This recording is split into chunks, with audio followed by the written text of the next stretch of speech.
Hello people, hope you're doing good. Welcome back to another double review. Today we are reviewing the NFT Duology.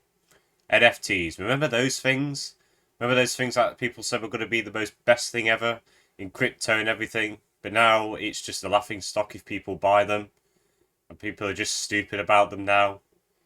Yeah, remember those things? Yeah, well they're still present in films for some reason. The two films we're going to be reviewing today revolve around NFTs and crypto in some way, shape, or form. Whether they view it in a bad or good light, they still are present and they evolve in the story. So that's why I'm reviewing them today, and that's why I've decided to relate these two movies together, even though they're pretty much different. But still, they've got that connection. And one was great, one was bad. And today we're going to review both of these. Let's start off with The Beekeeper. It's flammable as fuck. Who knew? Beekeeper is directed by David Ayer, the director of Suicide Squad. What, we some kind of Suicide Squad? Well, I say him, but it was Warner Brothers who messed that up. And it stars everyone's favourite bold British guy, Jason Statham. The Beekeeper was a film I really wasn't excited for. I went to go see it, thought, it might be a bit of fun. But I'm so happy to say that I had a blast with this movie. The Beekeeper is just pure cinematic entertainment. Not every film needs to be this thought-provoking movie with loads of symbolism and a really large story.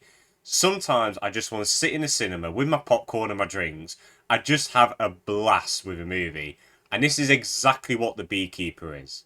For me, it was like your old 80s action movie like Commando, and like your action stars like Schwarzenegger and Stallone and all that, but modernised, got a little modern twist on it. Instead of it being about, oh, the president's daughter's been captured, or, his daughter's been captured, it's about a woman who gets scammed, and this guy has to go around and find the crypto and NFT scammers. It's so stupid, but honestly, it is so good. I loved this movie. The story's nothing special, but this movie's got what you want. It's got a badass in the lead role. It's got a character that you can get behind and you understand his motivation.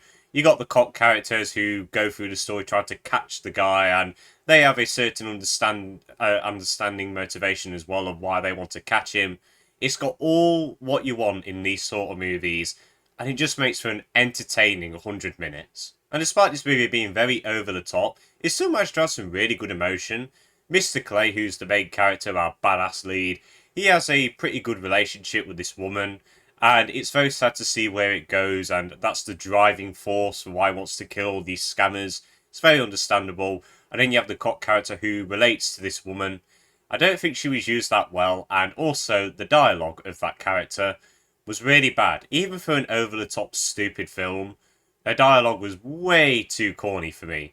Like, for example, do we really need to hear her say that she lost her virginity in her mother's barn when it's literally burning down in front of her? Not really. And I love how the villains are just these over-the-top and stupid, cowardly crypto scammers who just don't care about anyone but themselves and just always ask their parents to do the dirty work.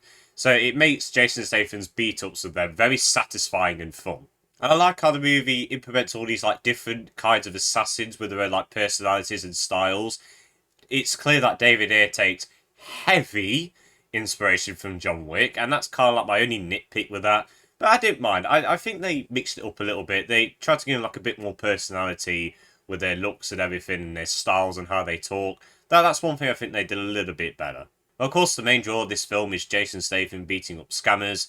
And you get that very much in this film. The action is really strong in this. The handheld cam is really good. Makes you feel like you're right in there, getting in the mix-up. I really do like the sound mixing as well. Whenever the punches come in, they feel hard. They feel like they hurt. Really good with the sound mixing. Very loud as well with the gunshots. Just really made you feel like you were in there in the moment. And also the editing of those scenes were really good. They happen at the right time. Mainly when there's like an impact with a punch and everything. Just give that full impact. Making sure that you know that this is brutal. And I think the whole film visually is really cool as well. The direction and cinematography is nothing special whatsoever, but it's competent, and that's what you get out of it. I do like the colour that they use, the colour orange all the time, even though I think they could have toned it down a little bit, but I really do like the use of that colour, and other colours as well. Really colourful movie this is. And also the other technical aspects like the music, is really cool. It gets your blood pumping, the hard bass hitting music. Reminded me a bit of John Wick as well. It's very clear this movie's taken a lot from John Wick. But that's fine, to be honest, because those films are great. You want to put your own little spin on that, that's perfectly fine. This film did that. I'm happy. However, there was a few things that I didn't really like about this movie. For one, the performances weren't the best. Jason Statham is putting on this horrendous American accent. It's so bad that they try to explain it away in the film with a little piece of dialogue. But it's just so funny and so distracting. He's not good at doing an American accent at all. But it is clear that the actors are having fun, especially Josh Hutcherson, who plays one of the villains. He's very over the top. He's clearly just having a blast in the role. Even if I think his dialogue and his acting was a little bit off. That's mainly what did the performances for me, the dialogue. Even though it's supposed to be a bit corny, at times it was just a little bit too corny for my liking. And the only other big complaint I have is that the movie kind of just ends abruptly. Like, after the final battle, we get like 1 minute added on, and that's it, really. Would like a bit of a more satisfying conclusion for the characters, see what they did after that event. That's literally my only flaws with the movie, really. So overall, The Beekeeper is just a fun, crowd-pleasing movie. If you love action movies, especially like old 80s action movies, you'll have a blast with this one. Honestly, not every film needs to be this heavy, thought-provoking movie. Sometimes I just want to sit down and watch Jason Statham beat up crypto scammers. And I got that with this film. I had a blast with The Beekeeper. If you love action movies, please go and see this while you can. I'm going to give it an 8 out of 10. Now, let's get on to a piece of trash. Lift is Netflix's latest big budget scam, where they get many big name actors, put them in a movie with a really crap plot, just to make them optimise the streaming service's algorithms. Did you see what I did there? It's a scam. This movie is soulless, very out of touch, which I'll explain that part in a minute. It is just clear that nobody gave a crap about this movie. There is no depth within this movie. The characters are more bland and hollow than a black hole. Even when there's characters with a little bit of intrigue, they are so uninteresting. And the story is clearly just written by committee. And as I said earlier, this is one of the most out of touch movies I've ever seen. Going into the NFT part of this whole video, this movie feels like it should have came out like 3 years ago, because part of the plot centers around NFTs, and they say that an NFT is worth like $80 million, which I nearly flipping belly laughed at. That is so funny. It's like just a group of suits sat round a table like, oh, what's popular now? Oh, people like these Bored Ape things. Yeah, let's put that on. Let's get some NFTs in here. People like them. Yeah, people love NFTs now. These NFTs aren't even worth the bandwidth it takes to click save image. I have no idea why some of these people hold these ugly cookie cutter NFTs so dearly. Why are you wasting? You bloody got a goddamn NFT with the fucking color blue! A blue NFT! So now you own the color blue, Rob! They're more dead than dinosaurs at this point. Like, it was just so funny how they keep saying that NFTs are like mega expensive and everything.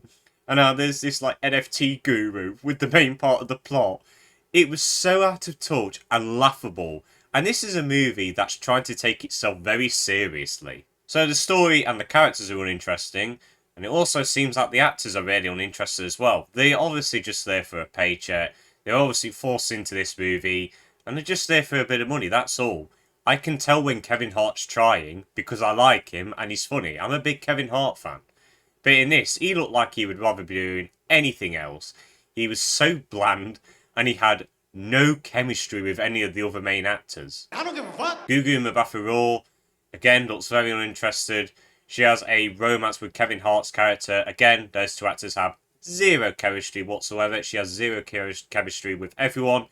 Honestly, I wouldn't be surprised if all the actors were placed in a green screen prison individually. And also the dialogue in certain scenes creates major tonal shifts.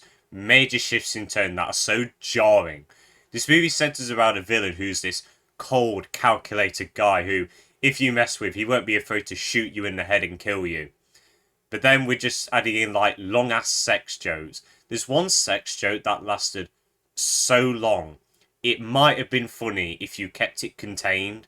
Even if it still messed with the tone, it might have been a little bit funny. But it kept going and going and going.